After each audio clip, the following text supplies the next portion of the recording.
¿Qué tal, gente querida? ¿Cómo les va? Bueno, este es un nuevo video de Siciliano en su taller. Finalmente llegamos al viernes, una semana un poco larga. Se trabajó bastante, que es lo importante. Y bueno, para el final del día estuvo un poco lluvioso, no lluvioso, pero esa garúa finita que molesta y por ahí no deja trabajar con total comodidad, pero bueno, se alcanzaron los objetivos, se pudo lograr lo que estaba pensado, así que bueno, como digo siempre, pateamos todo para el lunes. Mañana es ordenar el taller, hacer alguna tarea livianita que quedó por ahí pendiente, pero nada, en líneas generales en la mañana se descansa un poco más, bueno, dado que la gente donde uno por ahí tiene que ir le gusta descansar, así que bueno, nada. Eh, los molestaba con un videíto más para tener la charlita que tenemos habitualmente, eh, todos los días a esta hora, o antes o después de almorzar, está el video de Siciliano. Para algunos, a partir del lunes es el receso invernal. Bueno, les deseo que tengan un buen descanso, un feliz, un feliz descanso en sus hogares, los que se van por ahí a unos días a algún lado, lo disfruten. En líneas generales, muy contento con la evolución, el crecimiento del canal. Me quedo asombrado con la riqueza de los comentarios de algunos amigos, de algunos suscriptores que verdaderamente miran todos los detalles y uno interpreta de esa manera que miran verdaderamente, dado que bueno, preguntan cosas puntuales. Con algunos de ustedes tengo contacto a través de Facebook, a través de Instagram. Hablamos y bueno, desarrollamos lindas conversaciones como digo siempre. Y bueno, los que vienen llegando, les agradezco los comentarios positivos. No les voy a negar que recibo algún que otro mensaje negativo en Instagram, en Facebook, dado que bueno, hay gente que por ahí no le gusta el contenido y bueno, pero son gente que por ahí está cargada de odio. eh, o da la sensación de que nunca tocaron una pinza y bueno, escuchan 2 minutos, tres y dicen, mandan un mensaje que uno desestima inmediatamente y bueno, no altera para nada en la dinámica o el funcionamiento del canal, de nuestro canal, de esta reunión de amigos que tenemos, que amamos las herramientas, los fierros y la antigua escuela. Bueno, surgieron varios comentarios, entre ellos uno de un amigo Ignacio, sobre el casi accidente que tuve con una agujereadora de banco. Bueno, te paso algunos detalles de las preguntas que dejaste en el comentario. Eso sucedió en el año aproximadamente 96, entre 95 y 96, en Industrias Baco, volcadoras. Industrias Baco, volcadoras. Eh, no es la Baco de herramientas, no tuve la suerte de que mis pasantías sean ahí. Bueno, verdaderamente era una empresa muy rústica. Hoy en día tengo entendido que están al frente de eso los nietos del dueño.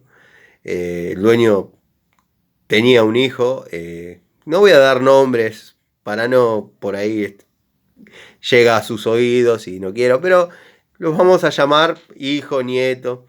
Bueno, el dueño de la fábrica nunca le dio demasiada participación al hijo, no lo creía capaz.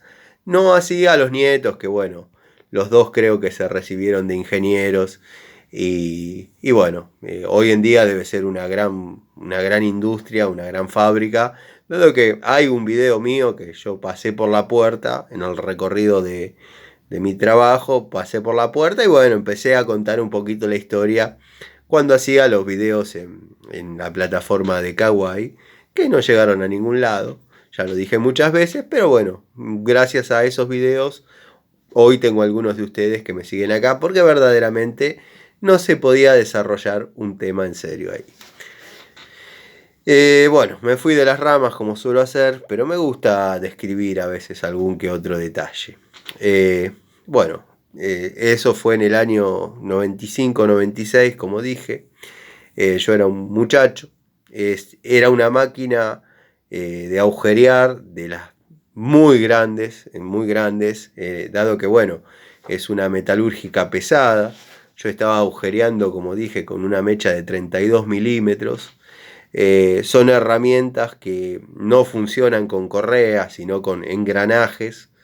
La variación de las velocidades, al menos en esa máquina, que no sé ni la marca que era, se manejaba con una especie de palanca de cambio que uno iba usando una marcha, otra marcha, o había una posición que era directa, que bueno, trabajaba en un promedio entre velocidad y fuerza.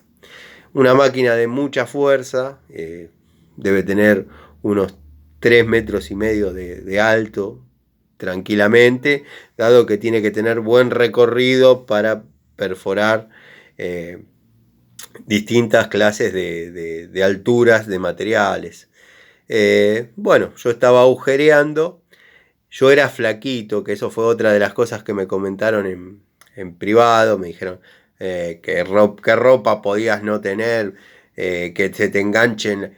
Era flaquito y la ropa que daban ahí, dado que bueno, costaba muchísimo que a uno le proporcionen la ropa de trabajo, dado que no había sindicato, no había nada de eso, que no quiero entrar en esos detalles porque no los entiendo, no lo sé y no es el eje del canal. Pero bueno, era una empresa muy rústica, se logró que compren la ropa, la mayoría de la gente que trabajaba ahí era gente muy grande, muy grandota, y bueno, la camisa más chica que había, a mí me quedaba grande, pero me bailaba en serio, o sea, me iba grande.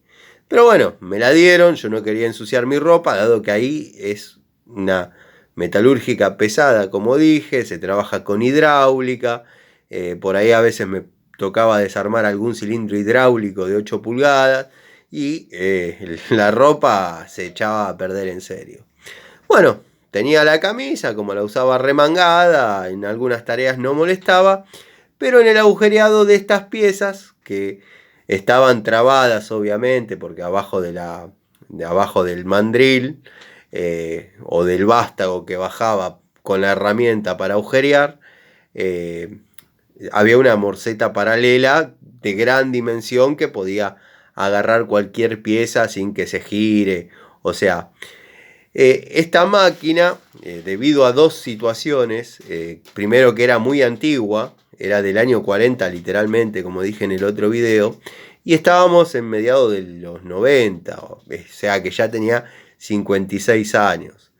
Era una máquina muy antigua y tenía ya de fábrica, carecía de dispositivos de seguridad o de corte. Sumado a alguno que podía tener que estaba anulado. Estaba anulado porque ahí no había gente de mantenimiento, o sea, hacía mantenimiento el mismo operario de la máquina. Bueno, épocas rústicas de esa empresa que mantuvo el personal. Es más, en Bursaco no hay una persona que no haya pasado trabajando ahí al menos una semana. O tienen algún primo o algún hermano o algún conocido que trabajó ahí. Yo estaba agujereando estas piezas, bueno, es un trabajo muy lento porque como dije, las vueltas se cuentan, uno tiene que estar ahí, la lubricación es mediante aceite soluble de flujo permanente, o sea, vuelve a recircular el aceite que va tirándole a la mecha y bueno, se va dando el agujereado. Las piezas a veces se pasaba que se aceraban. ¿Por qué se aceraban? Porque eran cortadas a pantógrafo o por ahí a soplete, pero la temperatura hacían que por ahí una chapa blanda, que después les voy a mostrar algunos, por ejemplo, se las voy a mostrar ahora. No quería irme del tema, por ejemplo, esta morceta o esta prensa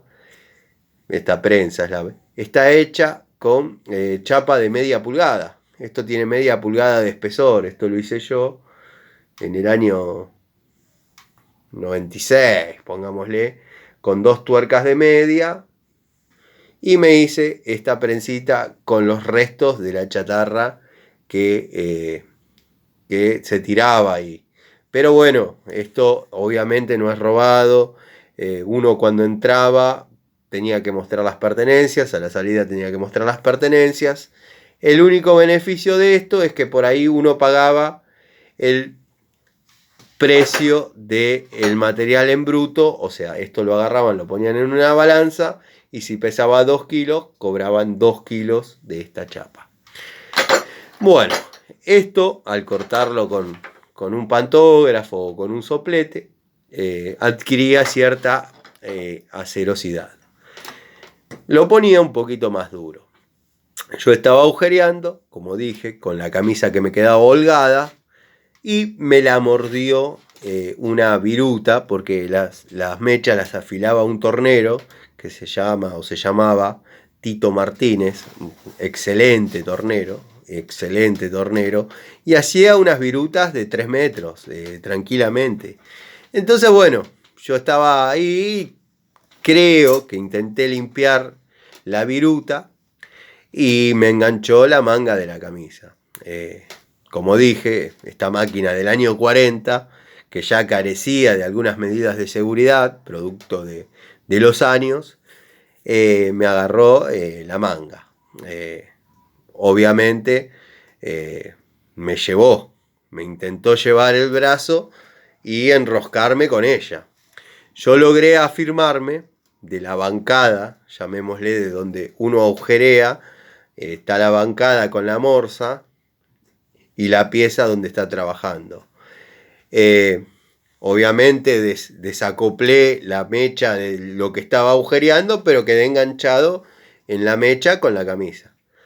Bueno, me logré afirmar de la máquina con el otro brazo, por suerte me agarró el izquierdo y donde tengo la fuerza es en el derecho, me logré abrazar de alguna parte de la bancada donde estaba la morsa. Y me abracé ahí y lo único que yo sentía en el cuerpo era un tirón permanente que parecía que iba a durar para siempre y una especie de sonido de que me iba arrancando la camisa.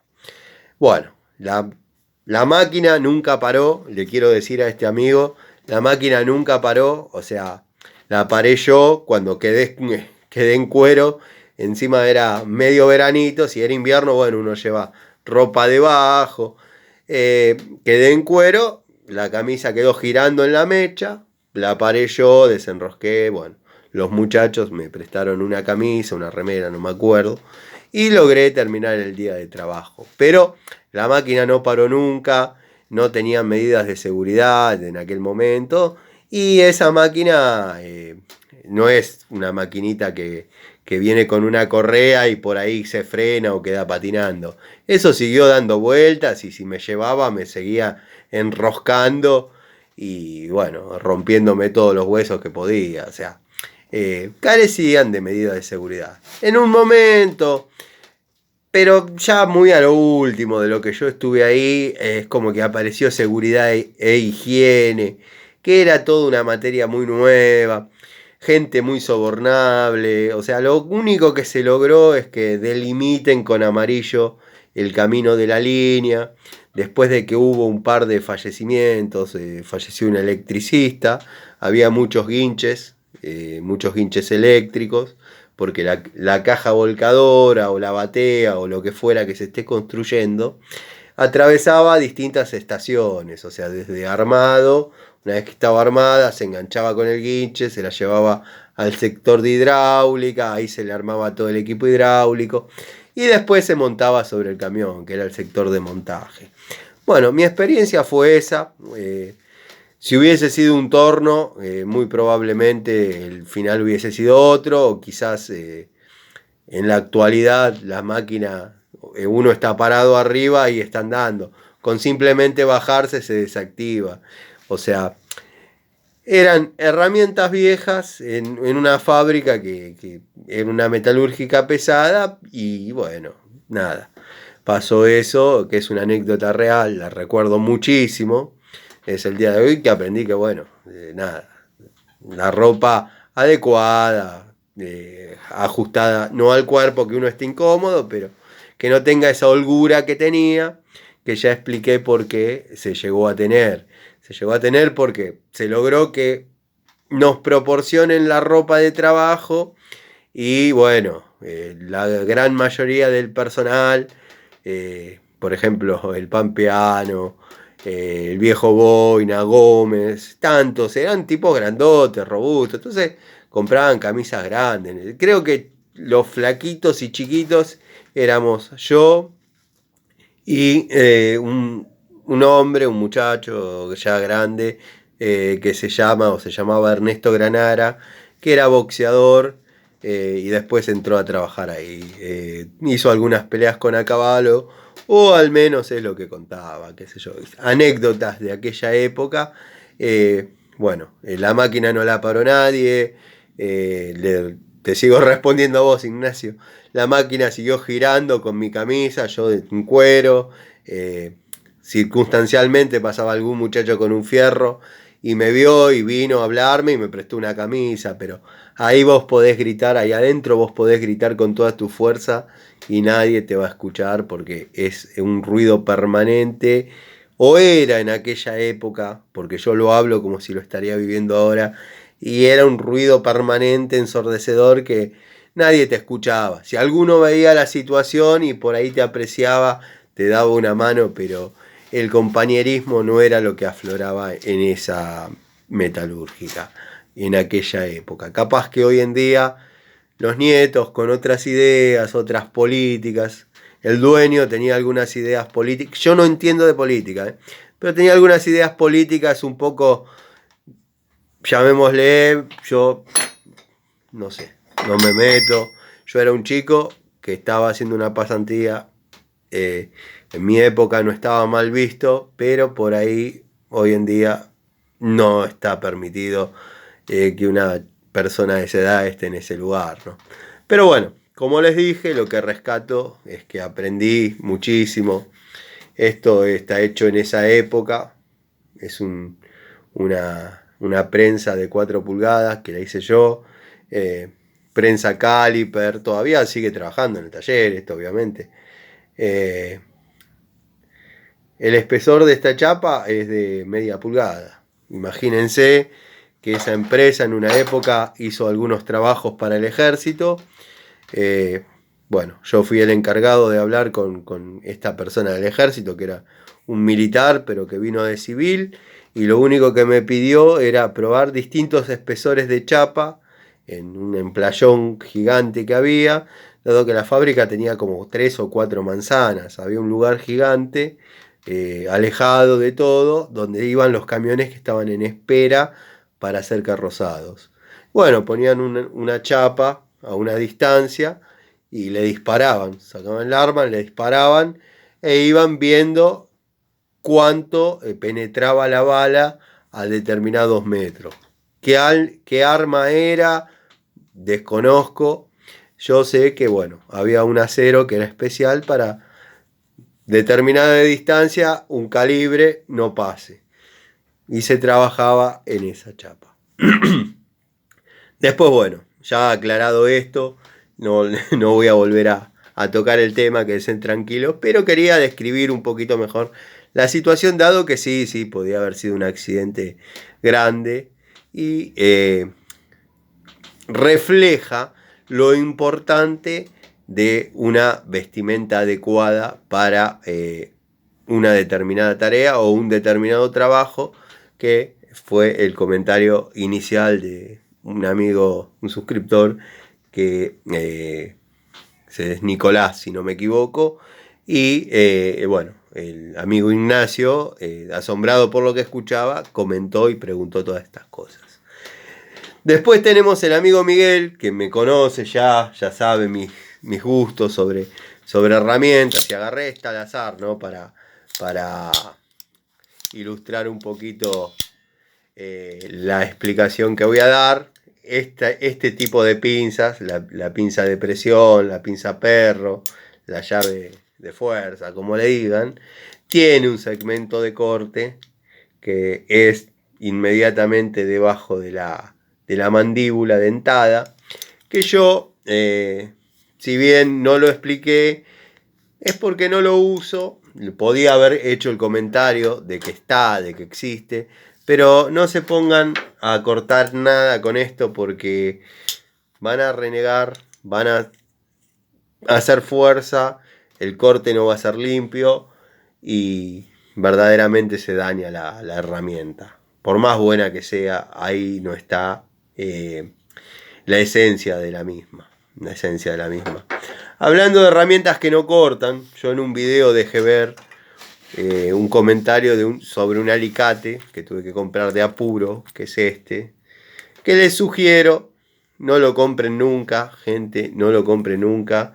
Yo lo compré en un caso de apuro y bueno, también para la empresa en la que estuve haciendo instalaciones de purificadores, pero bueno, me gustaría tener las dos manos disponibles para hacerle las demostraciones, pero miren, créanme que estoy apretando y con fuerza, ¿eh?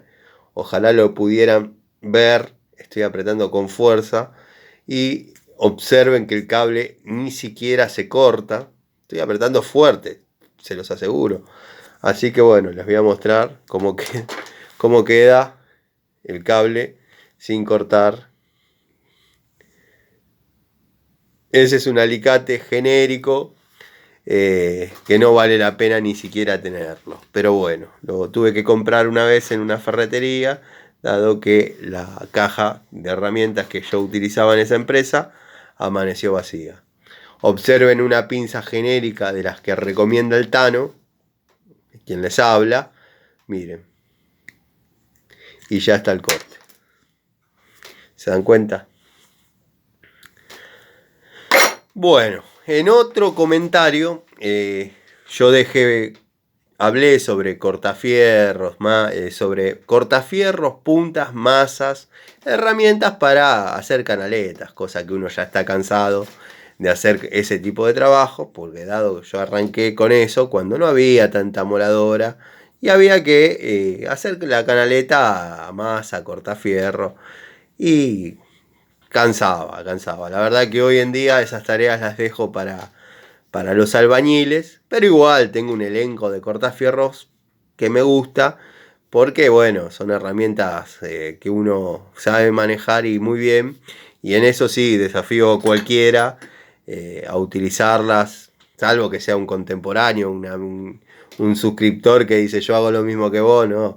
Pero por ahí a estos muchachitos que andan con el roto martillo, que hacen la misma tarea sin embromarse la salud, porque hoy en día yo los veo en los cortafierros que hay a la venta, que están a disposición, y vienen con una goma que protege la mano del golpe y de la vibración.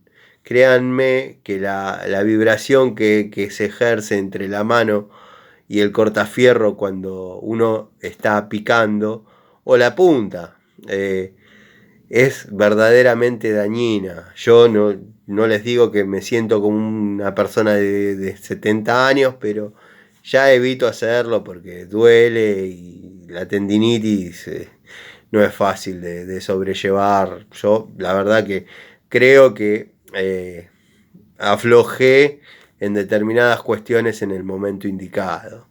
Pero bueno, yo dejé entrever que había un muchacho que venía a las obras con su bicicleta cargada de cortafierros que elaboraba él con su fragua, lo forjaba y bueno, acorde a cómo era el templado, la herramienta duraba un montón. Los primeros que yo le empecé a comprar a ese muchacho, prácticamente no tenía que afilarlos y esperaba hasta que se pongan medio mochos, porque bueno, cuando uno está descubriendo una cañería existente, a veces conviene tener el cortafierro mocho. ¿Por qué? Porque uno no sabe por dónde transitan los caños y corre el riesgo de lastimarlos con un cortafierro medio filoso. Y yo no lograba que se ponga mocho, le tenía que pasar la moladora para matarle el filo del excelente templado que habían dejado en esos cortafierros. Estaban elaborados, me acuerdo, porque este muchacho me pedía a veces o los andaba pidiendo por talleres, los vástagos de los amortiguadores. Por ejemplo, elaboraba este tipo de herramientas, que bueno, muchos por ahí no lo conocen, pero esto es una herramienta artesanal que sirve para por ahí los chapistas, obra de aguantador. Yo la he utilizado para sacar un par de bollos o como más que nada una palanca, no una barreta, como palanca. Y esto está hecho con un amortiguador. Después había algunos cortafierros, los que yo denominaba y bauticé los cabezones, que según él estaban hechos con un componente de las vías del tren. No sé si de las vías del tren o había algún mando en los cuales, accionaba estas varillas y cumplían alguna función. Este es un acero ferroviario. Le hizo muy buena punta, o sea, pues yo se los pedía anchitos. Y créanme que tiene un peso importante. Los cortafierros están pintados, obviamente, por dos razones. Porque muchos me preguntan por qué pinto los cortafierros. Por ejemplo, acá tengo este, que está pintado. El color, por ahí mucho no le den importancia. Yo sí, porque acorde al color que lo pinté, corresponde a tal o cual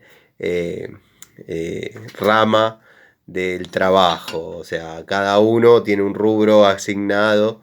Este, por ejemplo, lo usaba para tareas de gas, dado que está en amarillo. Pero bueno, la finalidad, más allá de reconocerlos ante otro igual en la obra, era que, como bueno, ya todos saben, tuve siempre problemas de vista. Por ahí, después de picar, juntaba los escombros y se me iba algún cortafierro entre medio de los escombros.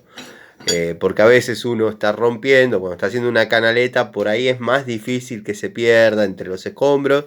Pero cuando uno por ahí, por ejemplo, está levantando el contrapiso de un baño, donde ya se saca tierra y ese tipo de cosas, si están en este estado, no es difícil perderlo. No es difícil perderlo de vista. O sea, en la palada que uno mete en la carretilla para sacar todo afuera, se van. Y es una lástima. Es una verdadera lástima. Pero bueno, estos son los cortafierros que yo mencioné. Ahí se reordenó la latita de donde los tengo. Estos son los cortafierros que yo mencioné que hacía este muchacho. Algunos muy buenos. Cuando fallaba alguno, fallaba el primer golpe. O sea, templado por ahí no muy bueno, un acero muy duro. Se guardaba, se esperaba que venga y se le decía, mira, este falló, bueno, ya te lo cambio, Tano, no hay problema. Hacía este tipo de herramientas. Yo tengo algunas palancas elaboradas por él.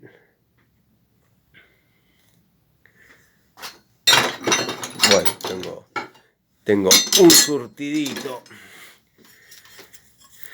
Estas, por ejemplo, cuando en la RX 150 tenía los problemas de que se me rompían las cámaras, se cortaban los obús de las cámaras, o sea, los picos se cortaban al ras.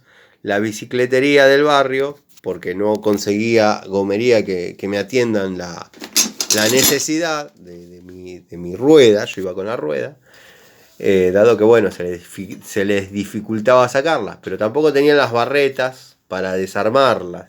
Entonces yo se las prestaba al muchacho de la bicicletería, Fabricio, un copado, un macanudo el muchacho. En un momento me las quiso comprar, le digo, no, esto no se vende. Si lo volviera a ver al loco este, te lo mando, que te fabrique un juego a tu necesidad.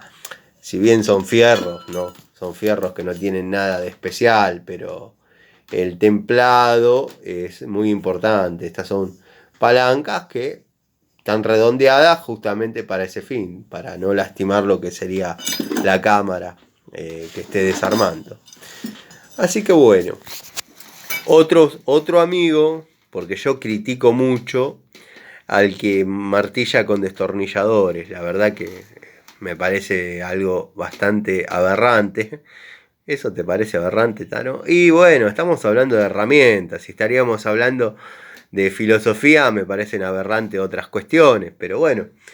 Y leí un comentario, un mensaje, perdón, que me decían, ¿y vos, genio, con qué doblás, por ejemplo, una arandela de seguridad de punta de eje? Bueno, yo te puedo responder fácil. Mirá, tengo estas herramientas para eso, que son cortafierros chiquitos, cumplen la función perfectamente de doblar cualquier arandela de seguridad o lo que quieras, utilizar el destornillador para martillar. Estas herramientitas te pueden suplir la necesidad muy bien. Esta, por ejemplo, era una llave Allen que se partió.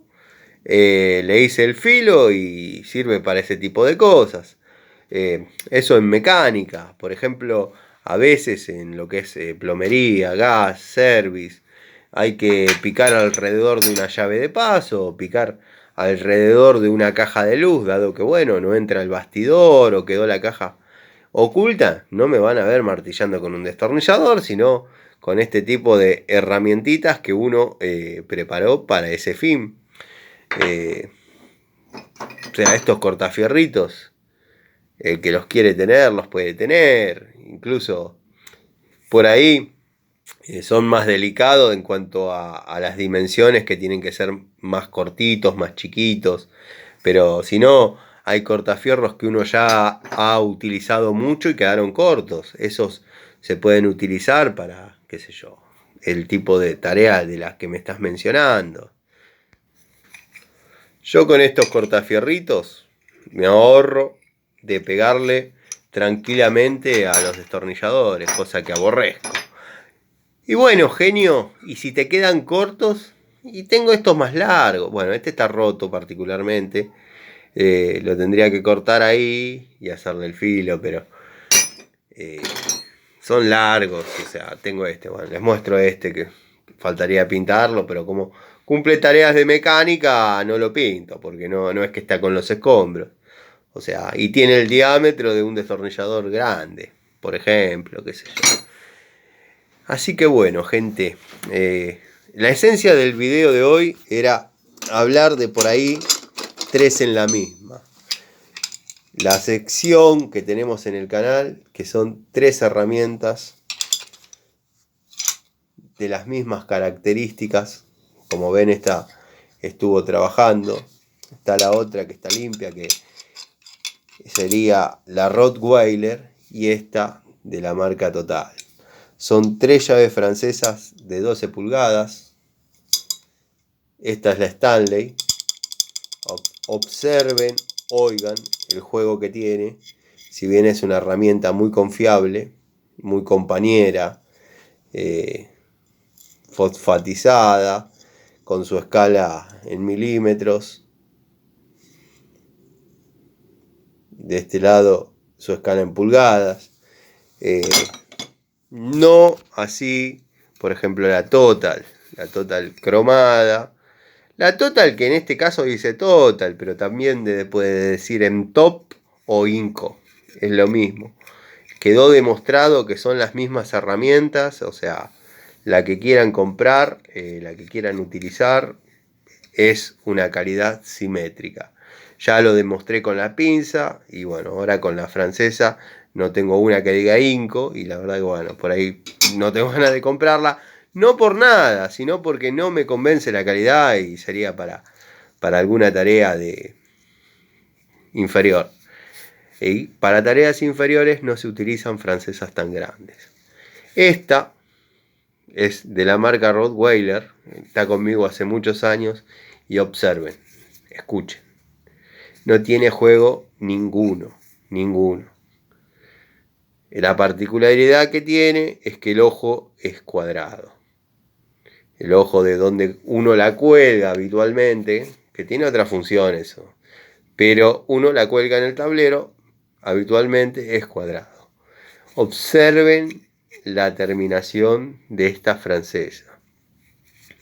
Y esta sería una segunda serie de la marca Rottweiler, que es un poco más liviana. O sea, la primera serie, créanme que pesa, y pesa en serio.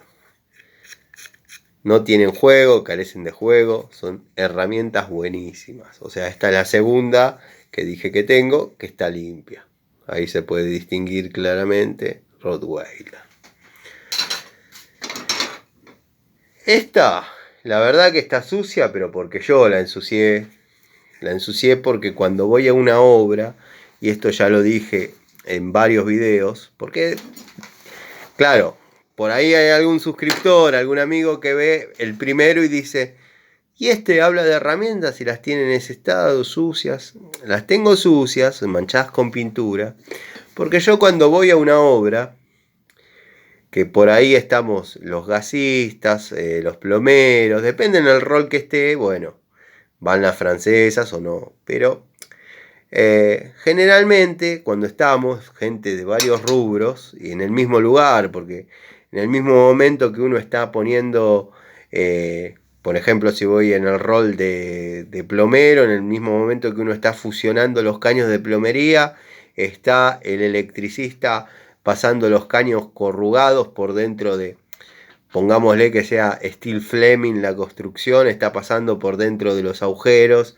para aprovechar y bueno, como somos muchas personas y por ahí hay herramientas similares, uno corre el riesgo de que diga, oh, me la llevé, pero porque pensé que era la mía, porque yo tengo una igual. Wow. Fíjate si tenés una que tenga la misma mancha que la mía, ¿no? Entonces, bueno, esa es la esencia de por qué mancho las herramientas. Pero bueno, vamos a pasar en limpio el video de 3 en la misma, Tano, porque te fuiste por las ramas y hoy estás hablando más que un loro. Bueno, la línea total, ya hablamos bastante, es una buena herramienta. No sé si está para decir que es de grado profesional, pero créanme que se ha sometido a fuerza, se ha sometido a ajuste, se ha sometido a situaciones desfavorables. Y porque una cosa es desarmar, que uno no sabe con lo que se va a encontrar. Generalmente uno se encuentra con accesorios pegados, con más de 30 años de armados, sellados con litargirio, y ahí es donde se prueba la herramienta. Cómo agarra vamos a suponer que estamos hablando de una entrerrosca. Cómo agarra la entrerrosca, cómo resiste el torque que uno tiene que imprimirle sin abrirse. O sea, esto es porque quiero probar la francesa, si no ahí meto una llave tipo de caño o una Stilson. Pero bueno, pongámosle que quiero probar la francesa. Y aguanta muy bien, no se marca, no se mella. Sería una linda herramienta que por ahí le falta pulir algunos detalles a la marca en general, ¿no? Pero bueno. Después tenemos la Rottweiler, que ha trabajado bastante conmigo y es una linda marca para tener. En una época era accesible y daba la sensación de que era muy accesible para la calidad que ofrecían. Yo, la verdad que tengo buenas palabras para esta marca. La compararía o la pondría casi a la par de la Metz o la Bremen, en caso que uno tenga la línea de francesas Bremen, que es muy buena. Y la Stanley, que bueno, verdaderamente es una linda herramienta, pero por su anatomía. No es pesada, es muy parecida a lo que podría ser un abaco, pero por la redondez de alguna de sus aristas. Tiene un jueguito, tiene su jueguito, pero bueno, es una herramienta que también cumple con las funciones. O sea, ¿y estás mostrando 3 francesas para decir que las 3 son iguales? No, estoy recomendando 3 calidades de francesas que sirven para cumplir una determinada función. Por ejemplo, si a mí me ponen el orden de cómo elijo estas marcas, bueno, yo las pongo así. Primero y principal, porque ahora me quedaron cruzadas. Bueno, primero, Rottweiler. Es la primer marca que yo elegiría de este surtido de 3 que estamos viendo. La primera, la Rottweiler. La segunda, por una cuestión de historia de la marca y resistencia a la herramienta. Que tenga detalles no quiere decir que no sea buena. Segundo, la Stanley. Si es Fax Mat, es peor el juego. O sea, en algo que tendría que ser superior, involucionó. Pero bueno, esta la pongo en segundo lugar de las 3 que estamos viendo hoy. Y en tercer lugar, la Total, si bien no tiene tanto juego y tiene un poco más de peso, pero es una marca que no termina de definirse, no termina de cerrar, si son una marca, si son 3 marcas distintas, no tiene un nombre y una presencia propia. Si bien no me ha defraudado, no hay a quien echarle la culpa si esta herramienta falla. O sea, no viene con garantía, o sea, no. Las otras dos sí. La Rottweiler, a mí me han ofrecido que si fallaba me la cambiaban, por ejemplo. No falló nunca, de hecho compré otra. Tengo 2 por el gran grado de conformidad que me ha dado. Así que bueno, gente, hoy se hizo un poquito más largo, respondí varias cosas. Y bueno, se dan cuenta que me gusta hablar, me gusta hablar bastante. Quiero que sepan que todo lo que cuento son experiencias vividas. Puedo dar detalles, puedo dar nombres, puedo dar fechas, horas, qué sé yo. Creo que el patrimonio más grande que uno tiene es las experiencias vividas y la confianza de las personas. La confianza es algo que uno tarda años en ganar y lograr y se puede perder en 5 minutos. En 5 minutos, y dije mucho, en 10 segundos se puede perder la confianza de una persona. Les mando un saludo, les deseo un hermoso fin de semana. Si bien algunos mañana no van a mirar el video, dado que bueno, es un día de esparcimiento, de relajación, de hacer otras cosas, pero seguramente en algún momento van a ver el video de mañana. A los que lo vean mañana charlamos, muchachos. A los que lo vean en otro momento, les mando un saludo grande, hermoso fin de semana. Y bueno, nada, callate Tano, ya hablaste mucho. Saludos.